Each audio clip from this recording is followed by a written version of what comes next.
जय माँ दुर्गा। क्या आपकी साधना रुक जाती है? क्या बार बार बिना कारण दुख आता है? क्या रोग, तंत्र बाधा, नजर दोष या असमय संकट पीछा नहीं छोड़ते? तो समझ लीजिए कोई अदृश्य शक्ति आपको रोक रही है। पर हर छाया को जलाने के लिए एक दिव्य कवच है। यह कोई सामान्य कवच नहीं, यह है गुप्त दुर्गा सप्तशती कवच, माँ की वह रहस्यमयी रक्षा जो शत्रुओं को पहले ही नष्ट कर दे और आपके चारों ओर अभेद्य शक्ति चक्र रच दे। यह पाठ है हर दुख दोष से पूर्ण मुक्ति का। इसे साधना की तरह ग्रहण करें, क्योंकि जब देवी स्वयं कवच बन जाए तब कोई अमंगल पास नहीं फटक सकता। जय गुप्त शक्ति, जय माँ दुर्गा। अथ श्री गुप्त दुर्गा सप्तशती रक्षा कवचम्। ओम नमो भगवत्यै दुर्गायै शरणागतवत्सले सर्वदुःखनिवारिण्यै नमस्ते जगदम्बिके। दारिद्र्यं शत्रुसन्तापं ग्रहदोषं पितृज्वरं सप्तशती कवचस्य पाठात् नश्यति निश्चलम्। रोगराशिर्विनश्येत्तो शोकमोहविनाशनं गुप्तरात्रौ पठेत्यस्य सौभाग्यं लभते नरः। कुलदोषं च नाशयेत कर्मबन्धं विनाशयेत्। शुद्धभावसमायुक्तं जपं कुर्वन्ति साधकाः वास्तुदोषं पापराशिं भूतबाधां भयप्रदां। दुर्गे त्वत्कवचेनैव सर्वं शम्यति निश्चयं। शिवा शिवा त्वमेव माता त्राहि मां विघ्नवर्जितं। कर्मसिद्धिं बलं देहि दुर्गे दुःखविनाशिनी। रात्रौ जागरणं कुर्यात् दीपयुक्तं सुदीपितं। कवचं सप्तशतीयुक्तं पठेद् भक्तिसंयुतः। मन्त्रसिद्धिर्भवेत् तस्य यशो लक्ष्मीः सुबन्धवः। गृहस्थो वा तपस्वी वा सफलो जायते सदा।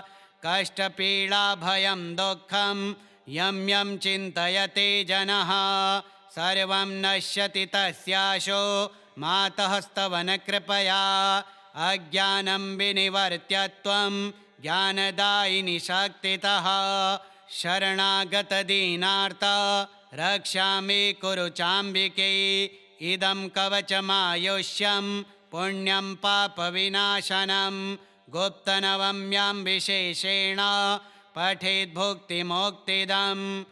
ॐ नमो भगवत्यै दुर्गायै शरणागतवत्सले सर्वदुःखनिवारिण्यै नमस्ते जगदम्बिके।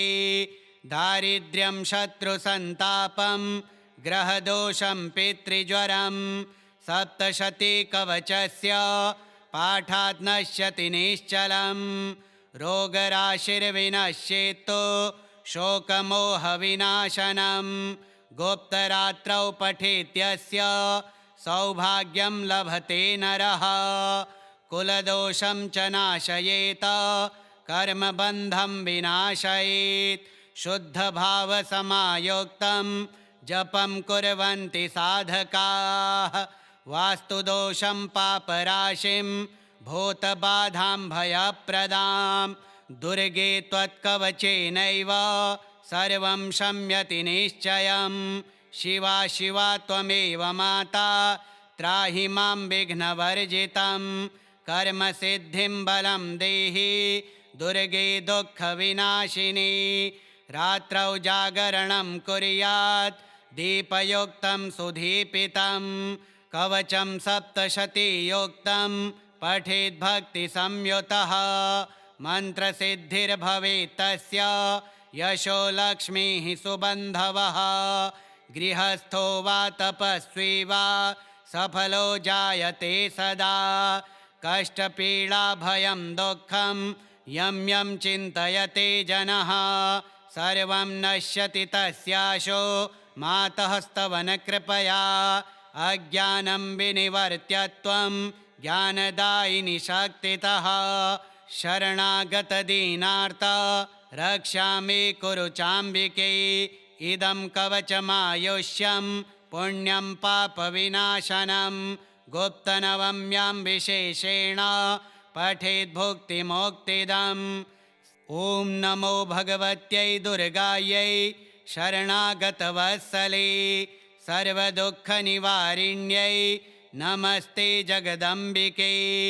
दारिद्र्यं शत्रुसन्तापं ग्रहदोषं पितृज्वरं सप्तशतीकवचस्य पाठात् नश्यति निश्चलं रोगराशिर्विनश्येत्तु शोकमोहविनाशनं गुप्तरात्रौ पठेत्यस्य सौभाग्यं लभते नरः कुलदोषं च नाशयेत कर्मबन्धं विनाशयेत् शुद्धभावसमायुक्तं जपं कुर्वन्ति साधकाः वास्तुदोषं पापराशिं भूतबाधां भयप्रदां दुर्गे त्वत्कवचेनैव सर्वं शम्यति निश्चयं शिवा शिवा त्वमेव माता त्राहि मां विघ्नवर्जितं कर्मसिद्धिं बलं देहि दुर्गे दुःखविनाशिनी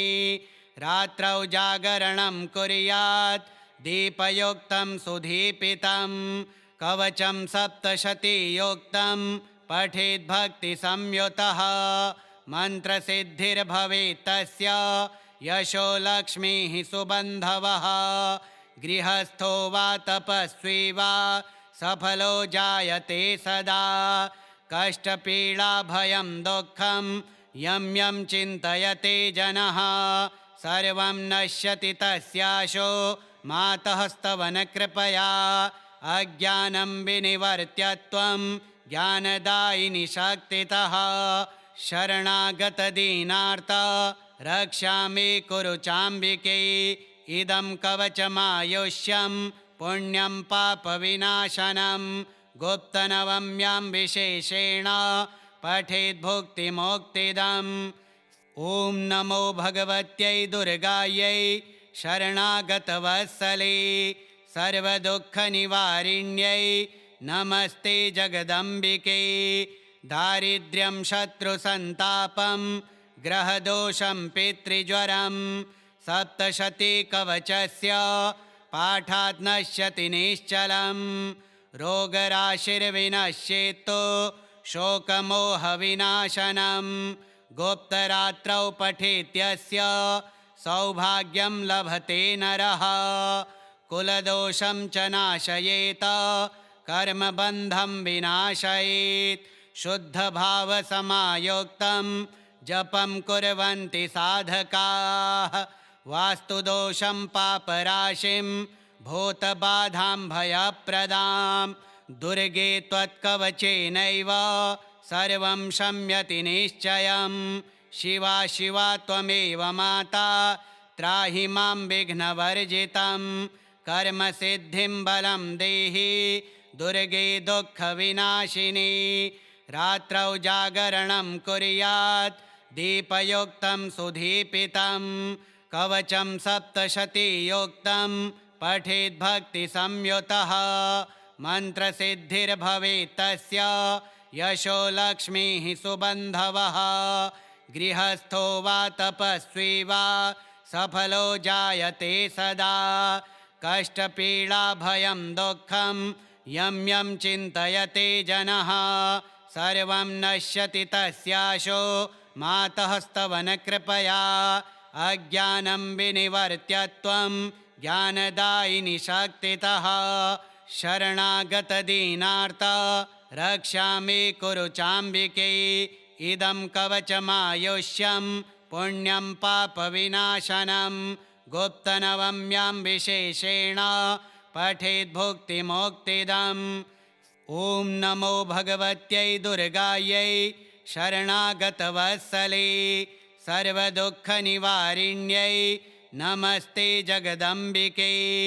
दारिद्र्यं शत्रुसन्तापं ग्रहदोषं पितृज्वरं सप्तशतीकवचस्य पाठात् नश्यति निश्चलं रोगराशिर्विनश्येत्तु शोकमोहविनाशनं गुप्तरात्रौ पठेत्यस्य सौभाग्यं लभते नरः कुलदोषं च नाशयेत कर्मबन्धं विनाशयेत् शुद्धभावसमायुक्तं जपं कुर्वन्ति साधकाः वास्तुदोषं पापराशिं भूतबाधां भयप्रदां दुर्गे त्वत्कवचेनैव सर्वं शम्यति निश्चयं शिवा शिवा त्वमेव माता त्राहि मां विघ्नवर्जितं कर्मसिद्धिं बलं देहि दुर्गे दुःखविनाशिनी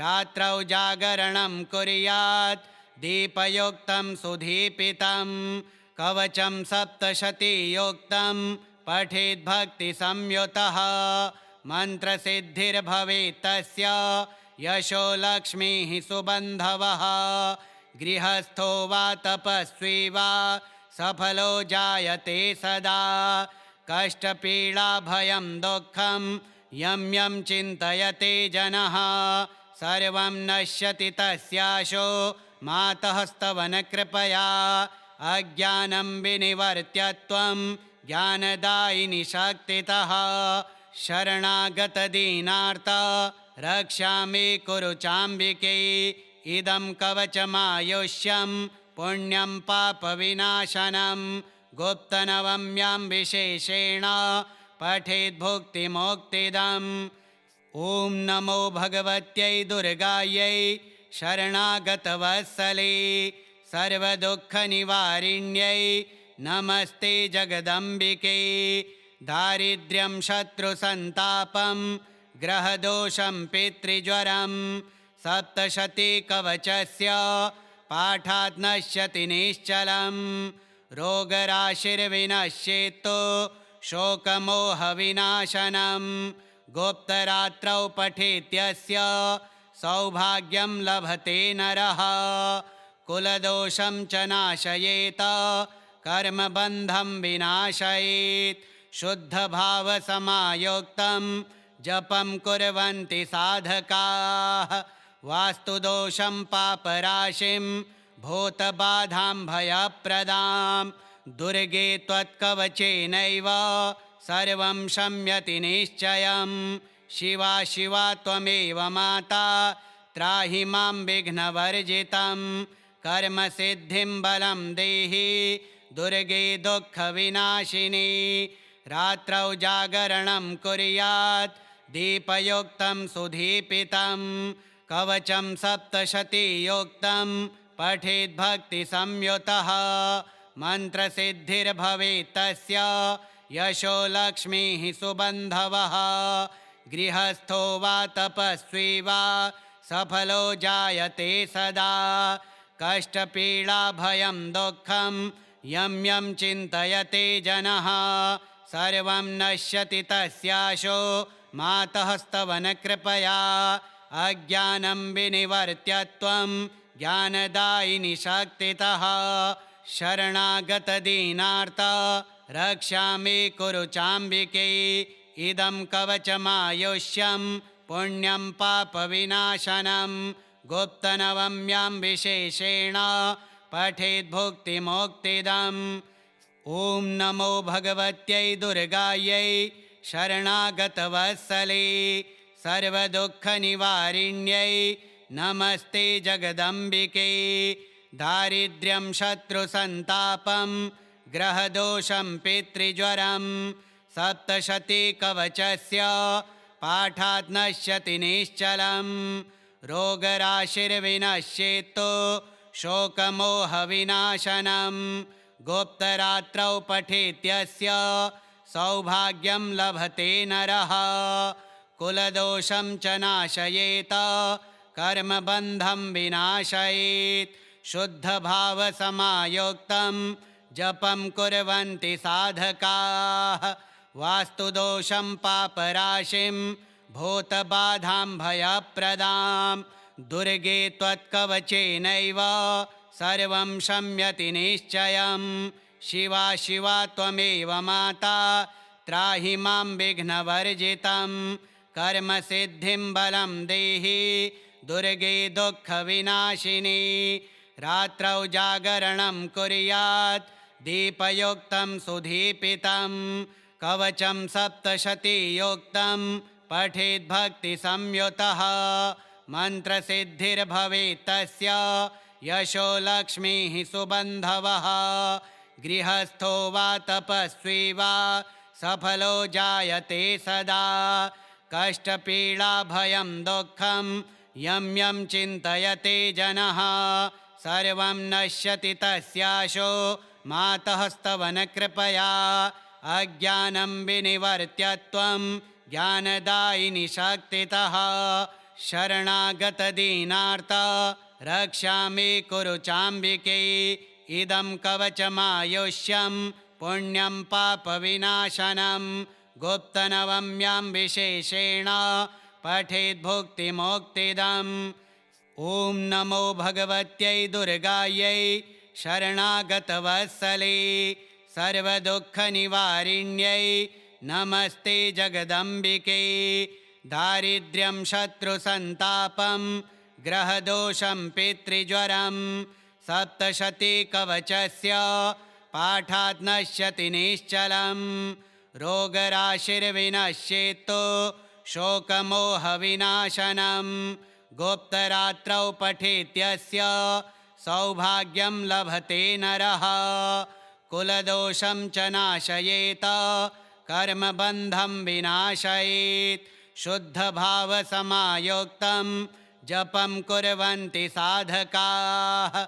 वास्तुदोषं पापराशिं भूतबाधां भयप्रदां। दुर्गे त्वत्कवचेनैव सर्वं शम्यति निश्चयं। शिवा शिवा त्वमेव माता त्राहि मां विघ्नवर्जितं। कर्मसिद्धिं बलं देहि दुर्गे दुःखविनाशिनी। रात्रौ जागरणं कुर्यात् दीपयुक्तं सुदीपितं। कवचं सप्तशतीयुक्तं पठेद् भक्तिसंयुतः। मन्त्रसिद्धिर्भवेत् तस्य यशो लक्ष्मीः सुबन्धवः। गृहस्थो वा तपस्वी वा सफलो जायते सदा। कष्टपीडाभयं दुःखं यं यं चिन्तयते जनः सर्वं नश्यति तस्याशो मातः स्तवनकृपया। अज्ञानं विनिवर्त्य त्वं ज्ञानदायिनि शक्तितः। शरणागतदीनार्त रक्षामि कुरु चाम्बिके। इदं कवचमायुष्यं पुण्यं पापविनाशनं। गुप्तनवम्यां विशेषेण पठेद् भुक्तिमोक्तिदम्। ॐ नमो भगवत्यै दुर्गायै शरणागतवत्सले सर्वदुःखनिवारिण्यै नमस्ते जगदम्बिके। दारिद्र्यं शत्रुसन्तापं ग्रहदोषं पितृज्वरं सप्तशतीकवचस्य पाठात् नश्यति निश्चलम्। रोगराशिर्विनश्येत्तो शोकमोहविनाशनं। गुप्तरात्रौ पठेत्यस्य सौभाग्यं लभते नरः। कुलदोषं च नाशयेत कर्मबन्धं विनाशयेत्। शुद्धभावसमायुक्तं जपं कुर्वन्ति साधकाः।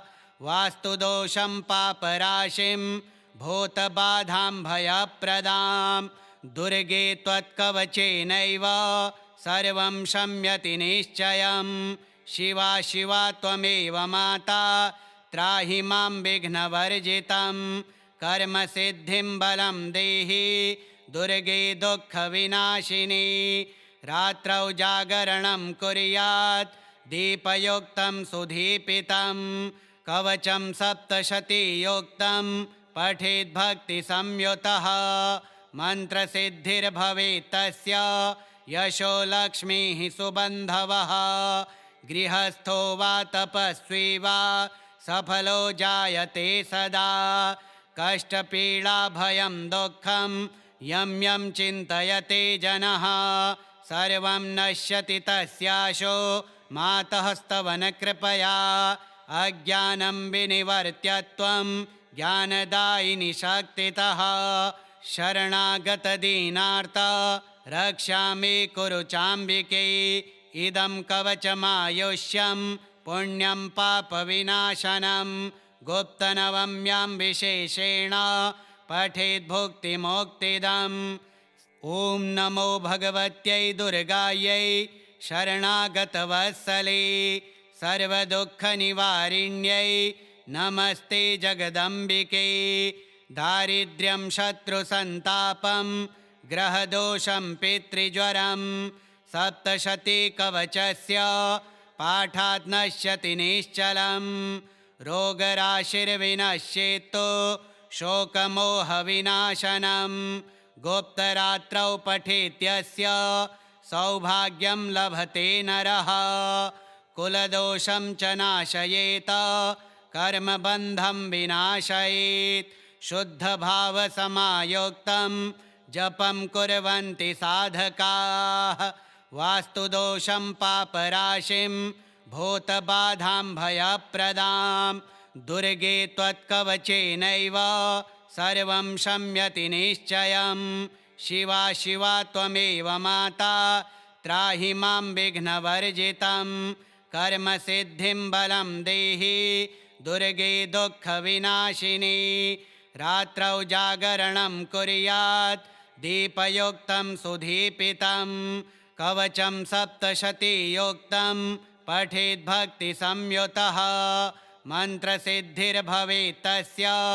यशो लक्ष्मीः सुबन्धवः गृहस्थो वा तपस्वी वा सफलो जायते सदा कष्टपीडाभयं दुःखं यं यं चिन्तयते जनः सर्वं नश्यति तस्याशो मातः स्तवनकृपया अज्ञानं विनिवर्त्यत्वं ज्ञानदायिनि शक्तितः शरणागतदीनार्त रक्षामि कुरु चाम्बिके इदं कवचमायुष्यं पुण्यं पापविनाशनं गुप्तनवम्यां विशेषेण पठेद्भुक्तिमोक्तिदम् ॐ नमो भगवत्यै दुर्गायै शरणागतवत्सले सर्वदुःखनिवारिण्यै नमस्ते जगदम्बिके दारिद्र्यं शत्रुसन्तापं ग्रहदोषं पितृज्वरं सप्तशतीकवचस्य पाठात् नश्यति निश्चलं रोगराशिर्विनश्येत्तु शोकमोहविनाशनं गुप्तरात्रौ पठेत्यस्य सौभाग्यं लभते नरः कुलदोषं च नाशयेत कर्मबन्धं विनाशयेत् शुद्धभावसमायुक्तं जपं कुर्वन्ति साधकाः वास्तुदोषं पापराशिं भूतबाधां भयप्रदां दुर्गे त्वत्कवचेनैव सर्वं शम्यति निश्चयं शिवा शिवा त्वमेव माता त्राहि मां विघ्नवर्जितं कर्मसिद्धिं बलं देहि दुर्गे दुःखविनाशिनी रात्रौ जागरणं कुर्यात् दीपयुक्तं सुदीपितं कवचं सप्तशतीयुक्तं पठेद्भक्तिसंयुतः मन्त्रसिद्धिर्भवेत् तस्य यशो लक्ष्मीः सुबन्धवः गृहस्थो वा तपस्वी वा सफलो जायते सदा कष्टपीडाभयं दुःखं यं यं चिन्तयते जनः सर्वं नश्यति तस्याशो मातः स्तवनकृपया अज्ञानं विनिवर्त्यत्वं ज्ञानदायिनि शक्तितः शरणागतदीनार्त रक्षामि कुरु चाम्बिके इदं कवचमायुष्यं पुण्यं पापविनाशनं गुप्तनवम्यां विशेषेण पठेद्भुक्तिमोक्तिदम् श्रीगुप्तदुर्गा सप्तशती रक्षा कवचं श्रीदुर्गार्पणमस्तु।